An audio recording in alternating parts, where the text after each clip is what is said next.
अस्सलाम वालेकुम friends. C plus plus language सीखने की सीरीज़ में ये हमारा लेक्चर नंबर 20 है, जिसमें हम डू वाइल लूप को डिस्कस करेंगे। हमने अभी तक जो है वाइल लूप को जो है देखा है, उसके बाद हमने फॉर लूप को देखा और ये हमारे पास है third and last do while loop. और डू वाइल लूप जो है वो वाइल लूप की तरह ही वर्क करता है, लेकिन इसमें और उसमें फ़र्क क्या है दोनों में, कि जो वाइल लूप है उसमें पहले कंडीशन चेक होती है। कंडीशन अगर ट्रू हो तो फिर हमारे पास जो स्टेटमेंट्स है या जो ब्लॉक है कोड का वो एग्जीक्यूट होता है। लेकिन जो डू वाइल लूप है उसका काम वाइल लूप से अपोजिट है। वो कैसे है?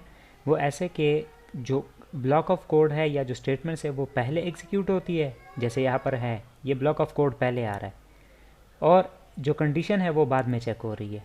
तो अगर फर्स्ट टाइम पे ही कंडीशन फॉल्स हो जाए तो कम से कम एक दफ़ा ये कोड जो है ये चलना चाहिए। लेकिन वाइल के केस में ऐसा नहीं था। वाइल के केस में पहली दफ़ा में ही अगर कंडीशन फॉल्स हो जाती थी, क्योंकि कंडीशन हमारे पास यहाँ आती थी वाइल, और फिर नीचे बॉडी आती थी। ठीक है, जैसे मैं आपको यहाँ पर दिखाऊँ, ये वाइल है। तो वाइल में ये देखिए पहली दफ़ा में ही कंडीशन अगर फॉल्स हो जाती है तो फिर तो चलेगा ही नहीं कुछ।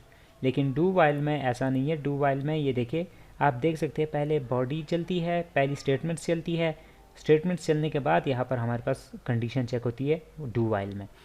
जब कंडीशन पहली दफ़ा में ही फॉल्स हो जाए तो डू वाइल कम से कम एक दफ़ा चलता है, और जो वाइल लूप है वो हमारे पास पहली दफ़ा में अगर कंडीशन फॉल्स हो जाए तो इग्नोर कर देता है, या फिर स्टेटमेंट्स को इग्नोर कर देता है, रन नहीं करता।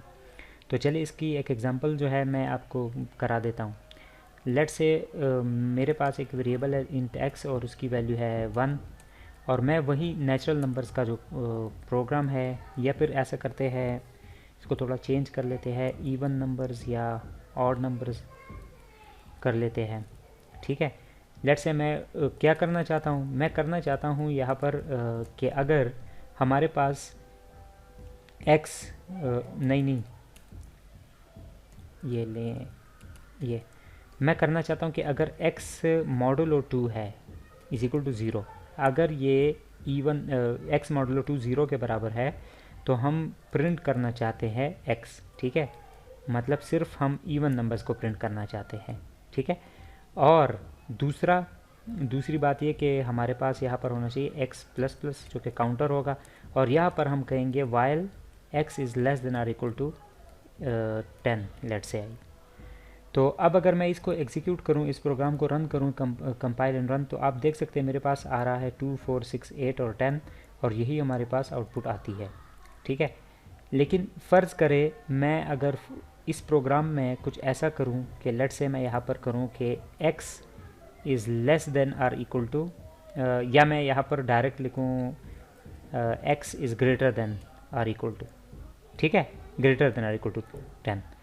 तो अब आप ये सोचेंगे, कहेंगे कि यहाँ पे तो कंडीशन फॉल्स हो रही है क्योंकि x की वैल्यू 1 है, और चले इंक्रीमेंट होते होते 2 भी हो गई है, तो फिर हमारे पास यहाँ पर प्रिंट होना चाहिए। ठीक है, प्रिंट होना चाहिए, लेकिन ऐसा नहीं है। मतलब कि x एक दफ़ा प्रिंट होना चाहिए, ये तो नहीं प्रिंट होगा। वो तो अलग बात है कि यहाँ पर हमने इवन नंबर के लिए चेक करना है, लेकिन x की वैल्यू लेट से बढ़ भी गई है, 1 के बजाय 2 भी हो गई है, लेकिन 2 भी ग्रेटर नहीं है 10 से। तो आप देख सकते हैं हमारे पास यहाँ पर कंडीशन फॉल्स हो रही है, लेकिन कम से कम एक दफ़ा हमारे पास प्रोग्राम चलना चाहिए। अब इस वजह से नहीं चला क्योंकि हमने यहाँ पर इवन नंबर के लिए चेक किया। अगर मैं इसको रिमूव कर दूँ तो मेरे पास 1 आउटपुट में आएगा, और आप देख सकते हैं बाकी जितनी भी स्टेटमेंट्स थी या जितनी दफ़ा भी हमने आउटपुट शो करना था वो हमारे पास नहीं आ रहा। क्यों?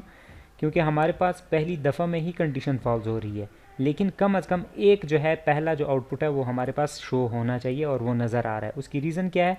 क्योंकि जो डू वाइल है उसमें कंडीशन बाद में चेक होती है, और पहले हमारे जो स्टेटमेंट्स होती है या जो कोड होता है वो हमारा पहला एग्जीक्यूट होता है, पहले एग्जीक्यूट होता है, और जो स्टेट कंडीशन है वो बाद में चेक होती है।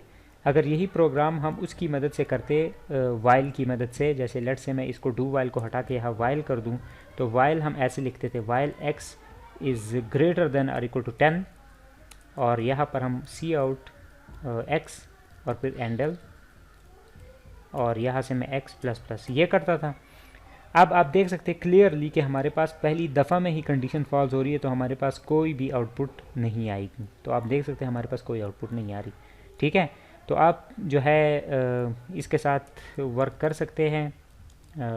इतना ही था इसमें डू वाइल लूप में, लेकिन इसकी एग्जांपल जो है कई सारी, जब हम एक लूप से दूसरे लूप में कन्वर्ट करेंगे तो फिर आपको जो है ज़्यादा क्लियर हो जाएगा। वरना इसमें जो है इतना ही है कि कंडीशन का फ़र्क होता है कि वाइल लूप और डू वाइल लूप में मेन कंडीशन का फ़र्क होता है कि अगर हमारे पास डू वाइल लूप होता है तो कंडीशन बाद में आती है, और अगर वाइल लूप होता है तो कंडीशन हमारे पास पहले चेक होती है। कंडीशन फॉल्स होने पर डू वाइल जो लूप है वो कम से कम जो पहली दफ़ा है उसको एग्जीक्यूट होना चाहिए, वो होगा। और जो वाइल लूप है वो हमारे पास पहली दफ़ा में ही अगर कंडीशन फॉल्स हो जाती है तो हमारे पास एग्जीक्यूट नहीं होगा।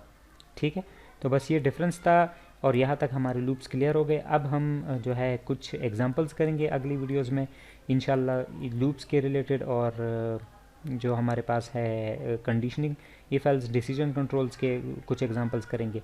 फिर हम जो है बढ़ेंगे C++ जो कि हम पढ़ रहे हैं, और एक ऑब्जेक्ट ओरिएंटेड प्रोग्रामिंग के जो है कॉन्सेप्ट्स को लेकर चलेंगे आगे। तो यहाँ तक तो ये सिंपल कोर्स था, बेसिक जो है आपको जो है सिर्फ प्रैक्टिस करानी थी कि इफ़ कैसे होता है, इफ़ एल्स कैसे होता है, लूप्स वगैरह कैसे होते हैं, ताकि हम आपको अगर ऑब्जेक्ट ओरिएंटेशन पढ़ाएं तो वहाँ पर भी अगर सिंपल ये लूप्स वगैरह चल रहे हो या कुछ हो रहा हो तो आपको पता चले कि ये हमारे पास ऐसे जो है डिफ़ॉल्ट लूप्स ऐसे चलते हैं। ठीक है, तो नेक्स्ट वीडियो में मिलते हैं, तब तक के लिए मुझे इजाज़त दीजिए। अल्लाह हाफिज़।